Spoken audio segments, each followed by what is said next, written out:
Bangladesh cricket ভক্তরা বা cricket লাভারদের আজকের খুশির দিন, খুবই আনন্দের দিন। কারণ হচ্ছে গ্লোবাল সুপার লিগে রংপুর রাইডার্স এবং দুবাই ক্যাপিটালস মুখোমুখি হচ্ছে আজকের।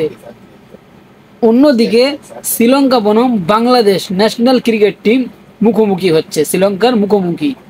এবং ওই ম্যাচটা খুবই গুরুত্বপূর্ণ ম্যাচ, এবং এই ম্যাচটাও খুব গুরুত্বপূর্ণ ম্যাচ। দুবাই ক্যাপিটালস এবং রংপুর রাইডার্স, একসময় রংপুর রাইডার্সের হয়ে খেলেছিল সাকিব আল হাসান, মানে বুঝতে পারছেন। আর সেই রংপুর রাইডার্সের বিপক্ষে খেলবে আজকে সাকিব আল হাসান, সোহানদের বিপক্ষে, সৌম্য সরকারের বিপক্ষে খেলবে আজকে। দেখা যাক কোন টিম জিতবে, সাকিব জিতবে নাকি সোহান জিতবে, নাকি বাংলাদেশ ন্যাশনাল ক্রিকেট টিম জিতবে। আপনার কি মনে হয়, আপনারা কোন খেলাটা দেখবেন? বাংলাদেশের ন্যাশনাল ক্রিকেট টিম যে শ্রীলঙ্কায় কলম্বোতে খেলবে ওইটা দেখবে, নাকি দুবাই ক্যাপিটালসের আর রংপুর রাইডার্সের খেলা দেখবে গ্লোবাল সুপার লিগে?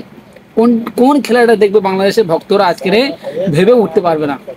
সত্যি বলছি, আজকের খুবই একটা আনন্দের দিন। একই দিনে এরকম একটা ম্যাচ আমরা ভেবে উঠতে পারিনি যে একই দিনে এরকম একটা ম্যাচ হবে। সাকিব আল হাসান একদিকে, সৌম্য সরকার একদিকে, Bangladesh national cricket team Towhid Hridoy, Liton Kumar Das একদিকে খেলছে। ওই ম্যাচটাও যদি জেতে খুবই ইম্পর্টেন্ট গুরুত্বপূর্ণ ম্যাচ হতে চলেছে ওইটা। আপনার কি মনে হয় কে জিতবে, রংপুর রাইডার্স, দুবাই ক্যাপিটালস, নাকি বাংলাদেশ ন্যাশনাল ক্রিকেট টিম? কোন দল জিতবে অবশ্যই কমেন্ট বক্সে জানতে চাই আমি।